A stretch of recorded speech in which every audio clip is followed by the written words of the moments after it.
Concept आगे आ रहे हैं तो फिर हम इसको डिस्कस भी करते जाएंगे कि ये जो कुछ नोटेशंस हैं जो उसके डायग्राम में जो है वो यूज होती हैं। जैसे फॉर एग्जांपल बिजनेस एक्टर के लिए जो है वो यूज होती है, इसकी टिंड के अंदर जो है वो एक स्लैश होती है, और जबकि बिजनेस वर्कर है जो उसके लिए जो यूज होती है उसके आगे पीछे जो है ना वो इस तरह का सर्कल होता है और वो आप उसके लिए यूज करते हैं। इसी तरह उस डायग्राम में अगर आपने कोई ऑर्गेनाइजेशनल यूनिट है जिसके साथ आपका जो कोई इंटरेक्शन हो रहा है तो उस यूनिट के साथ आपने अगर काम करना है तो उस यूनिट के लिए ये वाली नोटेशन यूज होती है। अगर कोई बिजनेस एंटिटी है, ठीक है, यानी कि कोई बिजनेस क्लास है, कोई ऑब्जेक्ट है जिसके ऊपर आपने काम करना है तो वो इस तरह से यूज होता है। और जो बिजनेस यूज केस का जो नोटेशन है वो आपको पता है कि इस नोटेशन के अंदर क्या है, और सिस्टम यूज केस और इसके अंदर क्या फर्क है कि इसके अंदर जो है वो टिल्ट लाइन होती है जबकि सिस्टम का यूज केस जो है उसके अंदर टिल्ट लाइन नहीं होती। ठीक है, तो ये वो नोटेशंस हैं जो आपके लिए जो है वो यूज होती हैं। आप लोग पढ़ के आए हैं तो इसलिए मैंने थोड़ा सा स्पीड अप किया हुआ काम, वरना अदरवाइज कोई इसका मतलब नहीं है। ठीक है, डोमेन एंड क्लास डायग्राम समझ नहीं आया, समझ बाकी समझ आ गई थी। ठीक है, डोमेन एंड क्लास डायग्राम में फर्क यही है कि डोमेन के जो ऑब्जेक्ट्स होते हैं उसके अंदर सॉफ्टवेयर के फंक्शंस नहीं होते, उसके अंदर सिर्फ जो है वो एट्रीब्यूट्स होते हैं, जबकि क्लास डायग्राम के अंदर एट्रीब्यूट्स भी होते हैं और फंक्शंस भी होते हैं। क्लास डायग्राम के अंदर जितनी भी क्लासेस होती हैं वो सारी सॉफ्टवेयर क्लासेस होती हैं, जबकि डोमेन के अंदर वही बात है, वो बिजनेस मॉडलिंग के वक्त बनता है तो इसके अंदर वो क्लासेस भी हो सकती हैं जो सॉफ्टवेयर की क्लासेस होती हैं, इसके अंदर वो क्लासेस भी हो सकती हैं जो सॉफ्टवेयर की क्लासेस नहीं होती। ठीक है, तो ये की फर्क है दोनों में। तो बिजनेस मॉडलिंग के वक्त डोमेन मॉडल बनता है और सिस्टम मॉडलिंग के वक्त, सॉफ्टवेयर मॉडलिंग के वक्त आपकी क्लास डायग्राम बनती है। तो that is a main difference between both. तो आगे आप जो आप आगे सॉफ्टवेयर कंस्ट्रक्शन का कोर्स पढ़ेंगे तो उसमें भी आपको ये जो है ना दोनों का कॉन्सेप्ट जो है ना बहुत अच्छे तरीके से क्लियर हो जाएगा। अभी प्रॉब्लम ये है कि मेरे पास टाइम बहुत कम है, मुकाबला बहुत सख्त है, तो अभी कुछ चीजों पे हमें फोकस करना बहुत जरूरी है। अब जब बिजनेस मॉडलिंग आप करते हैं तो आपने जब बिजनेस यूज केसेस आइडेंटिफाई करने हो, बिजनेस मॉडल्स बनाने हो, बिजनेस ऑब्जेक्ट डायग्राम्स बनानी हो, तो यहाँ पे ना जैसे होता है ना जिसका काम उसी को साजे, तो बिल्कुल एग्जैक्टली मारिया बिल्कुल ठीक कह रही है कि डोमेन मॉडल व्हाट के ऊपर फोकस करता है कि व्हाट इज द प्रॉब्लम। ठीक है, एंड जो क्लास डायग्राम है वो फोकस करती है solution of the problem. Very nice Maria, very good. Okay, अब अच्छा, please ignore the bagger at my background, आप सिर्फ मेरे ऊपर फोकस करें। ओके, अच्छा, जैसे हर ऑर्गेनाइजेशन में हर बंदे का एक रोल होता है ना, ठीक है, तो इसी तरह आपकी जब बिजनेस मॉडलिंग हो रही होती है, ओ भाई अल्लाह तेरा भला करे, चुप कर जा। जब बिजनेस मॉडलिंग हो रही होती है ना तो उसमें भी उस दौरान हर एक बंदे का ना एक खास रोल होता है बिजनेस मॉडलिंग के वक्त। ठीक है, जैसे for example business process analyst अलग होता है, बिजनेस डिजाइनर एक अलग होता है। ठीक है, अब बिजनेस प्रोसेस एनालिस्ट का क्या काम है, उसने चीजें आइडेंटिफाई करनी है, और जो डिजाइनर है ना उसका क्या काम है कि उसने उन चीजों को डिजाइन करना है। आइडेंटिफाई के वक्त क्या हो रहा है, फॉर एग्जांपल इस जो बिजनेस प्रोसेस एनालिस्ट है ना, इसने आइडेंटिफाई करना है कि हाँ जी बिजनेस एक्टर्स कौन से होंगे, बिजनेस यूज केसेस कौन से होंगे। ठीक है, फिर उसने क्या करना है कि उस पूरी डायग्राम को ना एक स्ट्रक्चर देना है, उस पूरी डायग्राम को उसने एक ना उसका एक लेआउट सा बना देना है। असल काम किसका है, बिजनेस डिजाइनर का, कि उसने उस बिजनेस एनालिस्ट की आइडेंटिफाई की हुई चीजों से ना उसने वो डायग्राम बनानी है, उसने उस डायग्राम में मौजूद जो बिजनेस यूज केसेस हैं उनकी डिटेल्स लिखनी है। ठीक है, आपने सॉफ्टवेयर इंजीनियरिंग में पढ़ा होगा कि यूज केस बनाने के दो तरीके हैं, एक होती है डायग्राम और एक होता है उसका फुली ड्रेस फॉर्मेट, या जो पूरी एक स्टोरी लिखते हैं आप, जिसमें ये करेगा, वो ये करेगा, ये बंदा इस तरह इनपुट देगा, ये बंदा इस तरह आउटपुट देगा, एक्टर ये करेगा, सिस्टम ये आउटपुट करेगा। वो पूरी एक ना स्टोरी होती है उस पूरे यूज केस के बीच में। आप फिक्र ना करें, हमारा भी यूज केस है, टॉपिक है पूरा, उसमें मैं आपको ये सारी चीजें बताऊंगी। तो बस आपके समझने के लिए इतना ही बहुत है कि जो बिजनेस प्रोसेस एनालिस्ट है ना वो क्या करता है, सिर्फ चीजों को आइडेंटिफाई करता है, कॉन्सेप्ट्स को आइडेंटिफाई करता है, यूज केसेस को आइडेंटिफाई करता है, बट कौन से use cases, business use cases. ठीक है, बिजनेस एक्टर्स, बिजनेस वर्कर्स, ये जो आइडेंटिफिकेशन है ना जस्ट, वो किस बंदे का काम है, वो है एनालिस्ट का काम है। और डिजाइनर का क्या काम है कि अब उसने जो चीजें, बिजनेस प्रोसेस एनालिस्ट ने जो चीजें आइडेंटिफाई की हैं, वो उन आइडेंटिफाइड चीजों के ऊपर जब डिटेल डिजाइनिंग करता है, डिटेल्स लिखता है, डिटेल स्ट्रक्चर्स बनाता है, तो उस बंदे का जो काम है वो कौन कर रहा होता है, वो बंदा होता है आपका डिजाइनर। अच्छा, ये दो तो चीजें हो गई। अब आपको पता है रिव्यू करना, हमने रिक्वायरमेंट्स इंजीनियरिंग का जो प्रोसेस था उसमें भी हमने देखा था रिव्यू का क्या मतलब है, चेक करना, इंस्पेक्ट करना, एक दफा उसको दोबारा से जो है ना टेस्ट करना। तो ये जो बिजनेस रिव्यूअर होता है ना, बिजनेस मॉडल रिव्यूअर, ये कौन सा बंदा होता है? ये रिव्यूअर वो लोग होते हैं जो ये जो डिजाइनर ने बनाई होती है ना चीज, उसको रिव्यू करते हैं, उसको चेक करते हैं, उसको इंस्पेक्ट करते हैं कि इसने जो बिजनेस मॉडल्स बनाए हैं, इसने जो बिजनेस ऑब्जेक्ट मॉडल्स बनाए हैं, बिजनेस यूज केस डायग्राम बनाई है, बिजनेस ऑब्जेक्ट डायग्राम बनाई है, ये ठीक बनाई है या नहीं बनाई। तो जो रिव्यूअर होता है उसका ये काम होता है। तो moral of the story is कि एनालिस्ट ने क्या करना है, आइडेंटिफाई करके डिजाइनर को देना है। डिजाइनर ने क्या काम करना है, उसकी डिटेलिंग करनी है, उसके अंदर चीजें ऐड इन करनी है, उसको मजीद स्पेसिफाई करना है, उसके अंदर डिटेल्स ऐड करनी है, उसको मजीद राइट डाउन करना है। और जो आपका रिव्यूअर है उसका क्या काम है कि जो डिजाइनर ने डिजाइन किया है उसके डिजाइन को उसने क्या करना है, रिव्यू करना है कि उसने जो चीजें लिखी हैं वो ठीक लिखी हैं या नहीं लिखी। तीन दुनियाएं हैं जिसके आगे पीछे सारी स्टोरी घूमती है। एक आइडेंटिफाई करके दे रहा है, दूसरा डिटेल्स लिख रहा है, और तीसरा क्या कर रहा है, उसको चेक कर रहा है। That's it. आगे चलते हैं। अच्छा जी, अब क्या है, यही इनकी बातें जो है ना यहाँ पे डिटेल्स में लिखी हुई हैं। स्टेक होल्डर का आपको पता है, ठीक है। बिजनेस एनालिस्ट ने क्या करना है, उसने आउटलाइन करके दे देना है किसको, डिजाइनर को। डिजाइनर ने क्या करना है, उसके ऊपर सारी डिटेलिंग करनी है, सारे ऑपरेशन, सारी रिस्पॉन्सिबिलिटीज, किसका किसके साथ ताल्लुक है, कौन काम किस तरह करेगा, ये सारी डिटेलिंग कौन करेगा, आपका बिजनेस डिजाइनर करेगा। एंड बिजनेस रिव्यूअर क्या करेगा, डिजाइनर ने जो चीजें डिजाइन की हैं, जो राइट डाउन की हैं, जो लिखी हैं, जो सब कुछ किया है, उसको वो क्या करेगा, वो चेक करेगा कि इसने ठीक काम किया है या ठीक नहीं किया है, ये कोई ठीक आदमी है या नहीं आदमी, ठीक आदमी नहीं, उसका काम ठीक है कि नहीं, ठीक है। अच्छा, अब बिजनेस मॉडलिंग के वक्त बहुत सारे आर्टिफैक्ट्स बनते हैं, ठीक है। तो आप लोगों ने जो है वो क्या आपने देखा था, बिजनेस यूज केस डायग्राम बनती है, वो आपको अच्छी तरह पता है क्या होती है। बिजनेस ऑब्जेक्ट मॉडल क्या होता है, इसकी आपको मैं आके एग्जांपल्स भी दिखाती हूँ। इसकी हमने एक ऑब्जेक्ट मॉडल की डायग्राम हमने उसमें भी देखी थी, वो याद है आपको, वो जो हमने वेयर हाउस वाली एग्जाम्पल देखी थी, जिसमें चीजें वेयर हाउस से पिक हो रही हैं, ऑर्डर जो है वेरीफाई हो रहा है, ट्रक में लोड हो रहा है, ट्रक से जो डिलीवरर है उसको डिलीवर कर रहा है, ठीक है। ये वो सारा है जो ये बंदा कर रहा होता है, याद है ना, वेरी गुड, जबरदस्त। इसी तरह जो आपका सप्लीमेंट्री बिजनेस स्पेसिफिकेशन होती है, इसको थोड़ी देर के लिए आप छोड़ दें। ये जब हम जाएंगे ना इंशाल्लाह अपनी जब हम रिक्वायरमेंट्स को हम डॉक्यूमेंट किस तरह करते हैं, ये वो वाला डॉक्यूमेंट होता है। तो आपने मेरा ख्याल है एनएफआरस पढ़ी होंगी, सॉफ्टवेयर इंजीनियरिंग में हमने functional requirements and non functional requirements का कॉन्सेप्ट पढ़ा होगा, ठीक है। तो जो सप्लीमेंट्री स्पेसिफिकेशन डॉक्यूमेंट होता है ना, वैसे ही मैं आपको थोड़ा सा आपके नॉलेज के लिए बता दूं, ये जो सप्लीमेंट्री स्पेसिफिकेशन डॉक्यूमेंट होता है ना, ये नॉन फंक्शनल रिक्वायरमेंट्स को डॉक्यूमेंट करने के लिए यूज होता है। बस अभी तक आप इतना समझें कि जो सिस्टम की नॉन फंक्शनल रिक्वायरमेंट्स है ना, जब उनको आपने लिखना होता है ना, तो उसको लिखने के लिए जो डॉक्यूमेंट यूज होता है वो यूज होता है आपका सप्लीमेंट्री स्पेसिफिकेशन डॉक्यूमेंट, ठीक है। एंड ग्लोसरी का डॉक्यूमेंट क्या होता है कि जो इंपॉर्टेंट टर्म्स होती है ना किसी प्रोजेक्ट में, जैसे कह लें कि उन उस प्रोजेक्ट में उन टर्म्स का मतलब क्या है। जैसे फॉर एग्जांपल आप एटीएम मशीन का जो है ना आप डॉक्यूमेंट बना रहे हैं, उसमें हमने हर जगह लिखा हुआ है एटीएम एटीएम एटीएम एटीएम। अब एटीएम का क्या मतलब है, एटीएम क्या मतलब है, एटीएम का मतलब है auto teller machine, automated teller machine. तो ये जो टर्म्स की जो मतलब है ना, वो सारे ग्लोसरी डॉक्यूमेंट में लिखे होते हैं। टेंशन नहीं लेनी, रिलैक्स हो जाएं, ये पूरे कोर्स में हमने आगे ये पढ़ना है। एफआर क्या होते हैं, एफआर होती है फंक्शनल रिक्वायरमेंट्स। मैम ये एसआरएस के पार्ट होते हैं दोनों, बिल्कुल दोनों पार्ट होते हैं, ये एसआरएस का दोनों पार्ट होते हैं। एसआरएस के अंदर आप दोनों चीजें मेंशन करते हैं, फंक्शनल रिक्वायरमेंट भी एंड नॉन फंक्शनल रिक्वायरमेंट भी। और एसआरएस के ऊपर हम जब डिटेल बात करेंगे तो आपकी मैं बहुत सारी कंफ्यूजन जो है ना वो दूर करूंगी। अभी सिर्फ आप अब समझें कि अभी जितना आपको समझना है बस आप उतना समझे, ज्यादा टेंशन नहीं लेनी है आप लोगों ने। अच्छा, अच्छी बात दोबारा आ गई है, ओके फाइन। इसी सारी बात को आगे एक डायग्राम के थ्रू भी बताया हुआ आपको कि बिजनेस प्रोसेस एनालिस्ट किस चीज का जिम्मेदार होता है, कि इन चीजों की जो आइडेंटिफिकेशन है ना, कि ग्लोसरी में क्या आएगा, बिजनेस यूज केस मॉडल में क्या आएगा, ऑब्जेक्ट मॉडल में क्या आएगा, और डिजाइनर ने क्या काम करना है आगे जो है ना, उसने सारी डिटेलिंग करनी है, और उसके बाद जो रिव्यूअर है उसने क्या करना है आगे, उसको चेक करना है। दैट्स इट, ओके जी। अच्छा, उसके बाद हम आगे चलते हैं। ओहो, ओके आगे चलते हैं। अच्छा जी, अब है जी बिजनेस यूज केस मॉडल।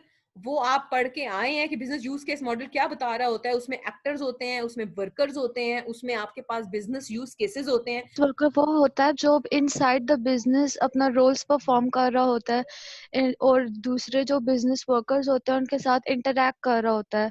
और जो बिजनेस एक्टर होता है वो outside from the business interact कर रहा होता है। मैम इसके एग्जांपल ऐसे ले सकते हैं जैसे अगर हम KFC में जाते हैं तो अंदर के जो वर्कर्स होते हैं और जो वेटर्स वगैरह होते हैं वो सब बिजनेस वर्कर्स में आ जाएंगे, और जो कस्टमर्स उधर जाते हैं जो ऑर्डर देते हैं वो बिजनेस एक्टर्स में। बेहतरीन बेहतरीन। बाकी चैट में बता सकते हैं, मैं पढ़ रही हूँ आपकी चैट, टाइम बड़ा कम है, सबको नहीं मैं मौका दे सकती वॉइस पे आए।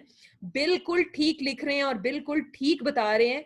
बिजनेस वर्कर और बिजनेस, मैं पढ़ रही हूँ आपकी चीजें जो आप लिख रहे हैं, मुझे नजर आ रही है आपकी पार्टिसिपेशन कि जो बिजनेस वर्कर है वो बिजनेस के अंदर होता है, वो असल में जो काम परफॉर्म बिजनेस के अंदर लोग कर रहे होते हैं उनको बिजनेस वर्कर कहते हैं। और जो बिजनेस एक्टर है वो उस बिजनेस की बाउंड्री से बाहर उस बिजनेस को इनिशिएट करने के लिए यूज होते हैं। ये बड़ी अच्छी एग्जांपल दी है इसने आयशा ने, कि जैसे KFC की एग्जांपल लें तो KFC के अंदर वो जो उनके मैनेजर हैं, वो जो वेटर हैं, वो सारे वो कौन है, बिजनेस वर्कर हैं।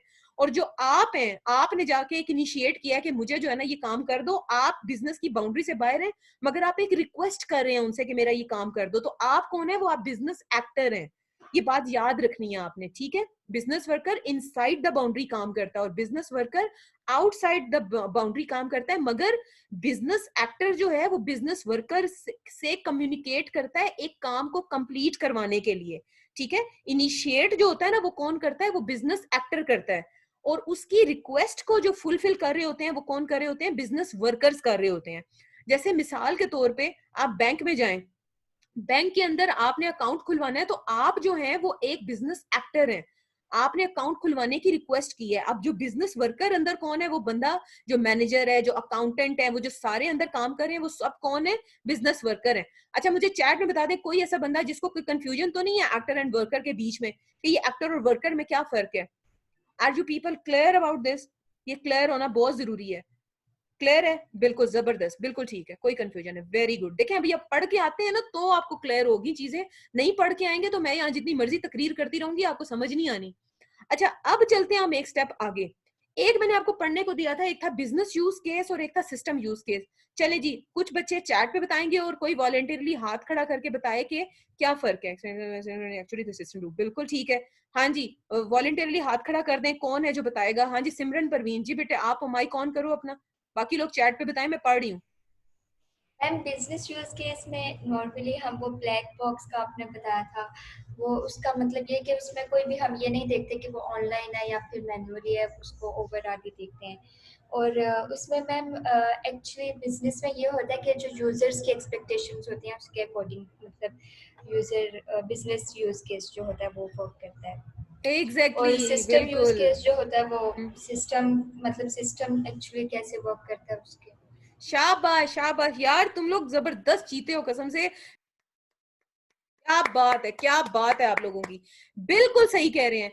जो ये बिजनेस मॉडलिंग होता है ना, इसमें जो बिजनेस यूज केसेस होते हैं वो बिल्कुल ब्लैक बॉक्स की तरह के होते हैं, रिगार्डलेस इसके कि कौन से इसके अंदर ऑटोमेटेड होंगे और कौन से जो हैं अपना जो है वो क्या उसे कहते हैं होंगे, एक्चुअल होंगे, ठीक है। बिजनेस मॉडल में आपके पास ऑटोमेटेड भी हो सकते हैं और मैनुअल भी हो सकते हैं, वो ब्लैक बॉक्स होता है। और जो सिस्टम में होता है वो टोटल किससे रिलेटेड होता है, वो ऑटोमेटेड होता है, ठीक है। तो जब आप एक बिजनेस मॉडल बना लेते हैं, जब उससे सिस्टम मॉडल बनाना होता है, तो आप जो है ना उन वालों को आप स्किप कर देते हैं जो ऑटोमेट नहीं हो सकते, उनको रख लेते हैं जिनको आप ऑटोमेट कर सकते हैं। ये अभी एग्जांपल मैं आपको दिखाऊंगी भी, अभी हम एक यूट्यूब की वीडियो देखेंगे, उसमें आपको मजीद जो है ना वो क्लियर हो जाएगा। तो अब हम आगे चलते हैं। अगर आपको ये कॉन्सेप्ट क्लियर है, मकसद क्या है कि कॉन्सेप्ट सीखना है आप लोगों ने। अब यहाँ पे देखें, ये एक और एग्जांपल आ गई है उसकी बिजनेस मॉडल की। अब जो है वो, अब ये देखें, अब यहाँ पे भी क्या है कि यहाँ पे एक ऑर्डर डिस्पैच हो रहा है, ठीक है, एक ऑर्डर चल रहा है।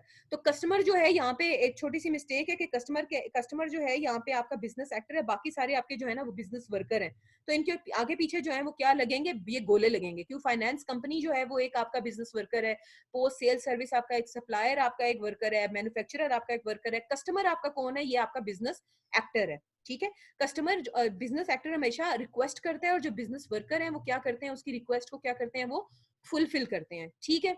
इसी तरह ऑब्जेक्ट मॉडल हमने देखा था कि ऑब्जेक्ट मॉडल क्या होता है, वो बताता है हाउ, कि आपका काम जो है वो कैसे होगा, ये पिछली क्लास की बातें हैं। अच्छा अब हाउ के अंदर जो है वो आपको याद है, मैंने आपको ये भी बताया था कि अच्छा आप जो है ना इसके अंदर वो भी बनाते हैं, क्या उसे कहते हैं, स्ट्रक्चरल व्यू भी बनाते हैं इसके अंदर, ठीक है। अब ये आपके सामने जो है ना वो एक किस्म की ऑब्जेक्ट डायग्राम या की क्लास डायग्राम टाइप बनी हुई है। डोंट वरी, आपने ये नहीं बनानी, सिर्फ आप ये समझें। आपने क्लास डायग्राम समझी देखी होगी, ठीक है, आपको पता है उसमें इनहेरिटेंस का कॉन्सेप्ट होता है कि जैसे अभी यहाँ पे देखें कि ऑर्डर की क्लास है अगर फॉर एग्जांपल, तो उसके अंदर फर्दर ये इनहेरिट हुआ है दो कॉन्सेप्ट में, कस्टमर का ऑर्डर है या प्रोडक्शन का ऑर्डर है, ठीक है। अब यहाँ पे एक क्लास आपकी कस्टमर की क्लास है, एक प्रोडक्शन ऑर्डर की, मतलब आप ये समझें कि ये जो है ना, यहाँ पे जो एंटिटीज हैं ये बिजनेस की एंटिटीज हैं। आप ये समझें कि ये सिस्टम की एंटिटीज हो भी सकती हैं या नहीं भी हो सकती, तो ये एक बिजनेस मॉडल बना हुआ है, ठीक है। अब यहाँ पे जो है आप देखें कि ये वो कॉन्सेप्ट्स हैं जिनके बारे में आप कोई इंफॉर्मेशन स्टोर करना चाहेंगे। अब मैं आपको यहाँ पे क्लास डायग्राम नहीं समझा सकती क्योंकि इसका डोमेन नहीं है, ये आपने ऊप में जो है ना वो पढ़ी होगी। अच्छा, अब मैं आगे चलती हूँ। अच्छा, अब ये देखें, ये एक और ऑब्जेक्ट डायग्राम आ गई है उसकी, ये इसको एक्टिविटी डायग्राम कहते हैं। ये जो है ना, हमने इस तरह की डायग्राम उस वक्त भी देखी थी जब हमने वो देखा था, वो जो वेयर हाउस वाला हमने एग्जांपल देखी थी, ठीक है। ये उसी तरह की है कि कस्टमर कुछ कर रहा है, मार्केटिंग वाले कुछ कर रहे हैं, प्रोडक्शन वाले कुछ कर रहे हैं। अब कस्टमर ने क्या किया, बीइंग अ बिजनेस एक्टर, उसने एक ऑर्डर प्लेस किया है, ठीक है। मार्केटिंग वालों ने ये सारे प्रोसेस करते करते करते जो है ना उसका ऑर्डर जो है ना कंप्लीट किया और प्रोडक्शन वालों को दे दिया। अब ये देखें, इसमें जो है ना, जो ये वाले हैं जो गोले गोले हैं जिसके अंदर टिल्ट का साइन बना हुआ है, एक लाइन का साइन बना हुआ है, आपको जब मैंने वो दिखाई थी, नोटेशंस दिखाई थी, तो ये किसकी नोटेशन थी, ये बिजनेस एंटिटीज की नोटेशन थी या क्लासेस थी, ये ऑब्जेक्ट्स थे, बिजनेस ऑब्जेक्ट्स थे, ठीक है।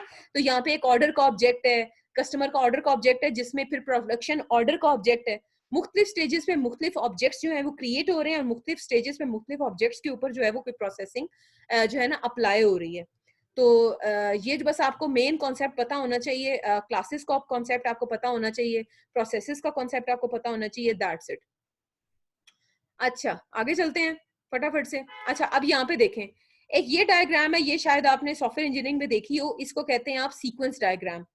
अब यहाँ पे आप देखें, एक बिजनेस वर्कर है और एक बिजनेस एक्टर है। पैसेंजर कौन है, बिजनेस एक्टर है, और चेक इन एजेंट कौन है, आपका बिजनेस वर्कर है। अब यहाँ पे बहुत सारे ऐसे प्रोसेसेस हैं जो ऑटोमेटेड है, बहुत सारे ऐसे प्रोसेसेस हैं जो ऑटोमेटेड नहीं है। जैसे फॉर एग्जांपल यहाँ पे देखें कि बिजनेस एक्टर ने क्या किया है, बिजनेस एक्टर ने जो है बिजनेस वर्कर को रिक्वेस्ट की है, अपना एक टिकट शो किया है, ठीक है। अब चेक इन एजेंट ने, और फिर उसके बाद उसने उसके पास क्या जमा कराया, अपना बैगेज जमा कराया। जो चेक इन एजेंट है उसने उससे प्रेफरेंसेस पूछी, हाँ भी तुम्हें किस किस्म का जो है ना वो तुम्हें सीट वीट चाहिए, तुम्हें किस किस्म की जो है ना तुम्हें रिजर्वेशन वगैरह करानी है, और उसके बाद उसने क्या है, उसे बोर्डिंग कार्ड दे दिए। अब आप एक चीज देखें, यहाँ पे कौन कौन से ऑटोमेटेड प्रोसेसेस हैं। टिकट जो है दिखाना वो एक ऑटोमेटेड नहीं है, बैगेज डिपॉजिट कराना ये भी एक ऑटोमेटेड नहीं है। हाँ, अगर उसने प्रेफरेंसेस उससे पूछी हैं ये भी ऑटोमेटेड नहीं है, मगर जो बोर्डिंग कार्ड उसको दे रहा है वो क्या है, वो एक ऑटोमेटेड है। तो ये क्या है कि ये जो है ये बिजनेस मॉडल है, और ये किस तरह से मॉडल हुआ है, ये सीक्वेंस डायग्राम के थ्रू हुआ है, कोई भी ऑटोमेटेड नहीं है एक्सेप्ट लास्ट वन, बिल्कुल बिल्कुल ऐसे ही है। अच्छा, अब जब आपको पता है कि बिजनेस मॉडल से जब आपने सिस्टम मॉडल बनाना हो, तो बिजनेस मॉडल आपको जो है ना हेल्प आउट करता है। अब आपने किन किन इस कॉन्सेप्ट को बड़े ध्यान से सुनना है। अगर आपको बिजनेस वर्कर और बिजनेस एक्टर का जो कॉन्सेप्ट है वो बिल्कुल क्लियर है, तो इस कॉन्सेप्ट को आपने ध्यान से सुनना है। कॉन्सेप्ट कुछ ऐसे है कि जो आपके बिजनेस वर्कर और बिजनेस एक्टर्स है ना, वो आपके सिस्टम के एक्टर्स बन जाते हैं, ठीक है। अब बिजनेस वर्कर ने तो सिस्टम एक्टर बनना ही बनना है, क्यों, क्योंकि उन्होंने तो असल काम करना है, उन्होंने तो सिस्टम के साथ कम्युनिकेट करना है। मगर जो बिजनेस एक्टर है वो कब सिस्टम का एक्टर बनेगा। अब आप मुझे ये बात का आंसर करें कि बिजनेस वर्कर ने तो सिस्टम एक्टर बनना ही बनना है, मगर जो बिजनेस एक्टर है वो सिस्टम का एक्टर कब बनेगा। हाथ खड़ा करें वॉलंटियरली, कब बनेगा बिजनेस एक्टर, कब सिस्टम का एक्टर बनेगा।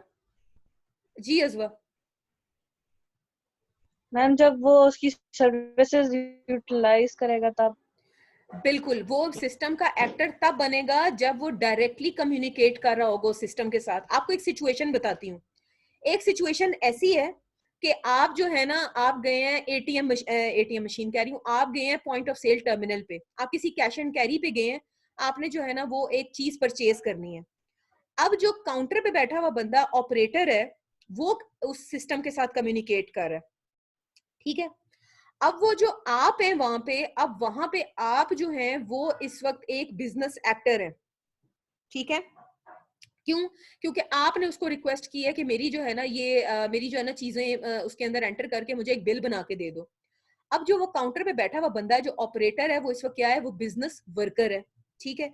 उसने आपकी रिक्वेस्ट ली और उसने उसको प्रोसेस कर दिया। अब आप जो है उस केस में बिजनेस एक्टर हैं कि आपने उस ऑपरेटर को रिक्वेस्ट की है कि मेरा जो है ना ये बिल बना दो, मेरी चीजें, मेरे आइटम्स जो मैंने परचेज किए हैं वो मैंने खरीद लिए हैं, वो उसके बाद उसको जो है ना वो सिस्टम में एंटर कर दो और मेरा बिल बना दो। अब इस सिनेरियो में अगर इसकी बिजनेस मॉडलिंग करें तो उस पर्सपेक्टिव में जो वो ऑपरेटर बैठा हुआ है वो कौन है? वो आपका एक बिजनेस वर्कर है, ठीक है, वो एक बिजनेस वर्कर है। और आप जो है वो कौन है? वो आप एक बिजनेस एक्टर है। अब अगर फॉर एग्जाम्पल इसको जो है आप मॉडल कर दें और कह लें कि इसको ऑनलाइन के केस में आप ले जाएं, ठीक है, ऑनलाइन शॉपिंग हो रही है।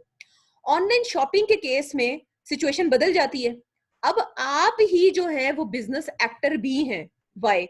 क्यों? क्योंकि आप ही बिजनेस वर्कर भी हैं। क्यों? उसकी वजह ये है कि आप डायरेक्टली कम्युनिकेट कर रहे हैं सिस्टम के साथ। तो अब यहाँ पे आप सिस्टम एक्टर भी हैं। क्यों? क्योंकि अब बीच में कोई इंटरमीडिएट बंदा मौजूद नहीं है, तो आप क्या बन गए? उसके सिस्टम एक्टर बन गए हैं। ये कॉन्सेप्ट क्लियर हुआ है आप लोगों को जो मैंने अभी बात कही है? क्योंकि प्राइमरी एक्टर कौन होता है? प्राइमरी एक्टर वो बंदा होता है जो डायरेक्टली कम्युनिकेट कर रहा होता है आपके सिस्टम के साथ। Is that clear? क्लियर? कोई ऐसा बंदा जिसको ये कॉन्सेप्ट समझ ना आया हो? कोई ऐसा इंसान है, कोई ऐसी इंसानियत है जिसको ये बात नहीं समझ आई? ऐसे आसान सा कॉन्सेप्ट था, इसमें कोई तो मुश्किल बात नहीं थी।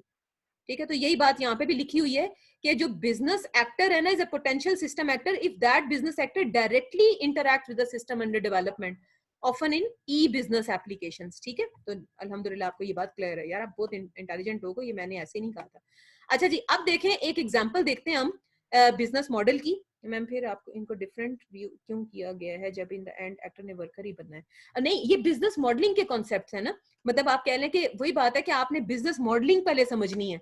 हर बंदा जो है ना सिस्टम की तरफ फौरन नहीं जाता। हम पहले उसको एक और लेवल पे डिवाइड करते हैं कि बिजनेस लेवल पे किस बंदे का क्या रोल है, और फिर जब हम आगे जाते हैं तो क्या होता है, बिजनेस वर्कर जो है वो हमारे क्या बन जाते हैं? सिस्टम एक्टर्स बन जाते हैं। मगर डिपेंड करता है कि हमारा बिजनेस एक्टर जो है वो सिस्टम एक्टर बन रहा है या नहीं बन रहा। ये आपको समझ आया ये फर्क? क्योंकि जब हमने इसको ऑनलाइन के केस में हमने शिफ्ट किया तो हमारा बिजनेस एक्टर जो था वो सिस्टम एक्टर बना है, मगर ऑनलाइन के केस में हमारा बिजनेस एक्टर जो है वो सिस्टम एक्टर नहीं बन रहा था। ये बात समझ आई अज़वा आपको? सिर्फ ऑनलाइन के सिचुएशन में हमारा जो बिजनेस एक्टर था वो सिस्टम एक्टर बन गया था, मगर अगर ऑनलाइन एप्लीकेशन नहीं है, ई बिजनेस नहीं है, तो वो जो बिजनेस एक्टर है वो सिस्टम एक्टर नहीं बन रहा। वो जो पॉइंट ऑफ सेल पे गए हैं वो बेचारा बिजनेस एक्टर ही रह गया है, और मेन जो काम कर रहा है वो कौन है? वो बिजनेस वर्कर है जो इस वक्त सिस्टम एक्टर बना है। अज़वा ये बात समझ आई है आपको? क्लियर है ये कॉन्सेप्ट? कोई कंफ्यूजन तो नहीं है? तो ये डिपेंड करता है आपकी सिचुएशन के ऊपर कि सिचुएशन कौन सी है। ठीक है, जिस बंदे को जहां कोई कंफ्यूजन है प्लीज मुझे रोक दें, वरना मुझे यही लगेगा कि आपको ये बात समझ आ गई है। अच्छा, अब एक सिचुएशन हम ये डिजाइन कर रहे हैं, केस स्टडी है कि जो है ना ये जो ट्रेनिंग्स नहीं कराते ऑर्गेनाइजेशंस में, जैसे टीचरों की ट्रेनिंग होती है, आप लोग शॉर्ट ट्रेनिंग कोर्सेज करने जाते हैं, या जैसे आपके अम्मी अबू किसी ऑर्गेनाइजेशन में जॉब कर रहे हैं तो कहते हैं जी हम आज लेट आएंगे क्योंकि हमारी ट्रेनिंग चल रही है। तो ये एक ट्रेनिंग की सिचुएशन है कि एम्प्लॉयज को जो है ना किसी ऑर्गेनाइजेशन में ट्रेनिंग दी जा रही है। अब इसकी जो है ट्रेनिंग का जो है हम एक बनाते हैं बिजनेस ऑब्जेक्ट मॉडल बनाते हैं, और ये रहा बिजनेस ऑब्जेक्ट मॉडल जो हमने एक एक्टिविटी डायग्राम की सूरत में बनाया। ठीक है, एम्प्लॉय जिसकी ट्रेनिंग होनी है उसने क्या है कि एक रिक्वेस्ट लिखी है मुझे ट्रेनिंग करा दो। जो ट्रेनिंग का मैनेजर है उसने इन्वेस्टिगेट किया उस रिक्वेस्ट को कि हाँ इसकी ट्रेनिंग इसकी एक्सेप्ट की जाए या नहीं की जाए, कि इसको इस ट्रेनिंग की जरूरत है भी या नहीं है। अब उसकी क्या है कि उसने ट्रेनिंग की कोर्सेज को उसने सर्च किया है, और उसके बाद उसने क्या किया है, जो उसने ऑर्डर किया ना कि ट्रेनिंग कोर्स, उसको उसने क्या कर दिया, प्रोसेस कर दिया। जो ट्रेनिंग बॉडी है, यानी कि जिस इंसान ने उस ट्रेनिंग देनी है, यानी कि वो अगर माइक्रोसॉफ्ट की ट्रेनिंग है तो माइक्रोसॉफ्ट वाले वो ट्रेनिंग बॉडी है जो उसको क्या करेंगे, ट्रेन करेंगे। उन्होंने उस ट्रेनिंग को, आपको पता है एम्प्लॉय और एम्प्लॉय में क्या फर्क है, एम्प्लॉयर और एम्प्लॉय में क्या फर्क है? एम्प्लॉयर होता है जो कि एम्प्लॉय करता है, किसी बंदे को हायर करता है, और एम्प्लॉई डबल ई वाला कौन होता है? जो बंदा हो रहा होता है।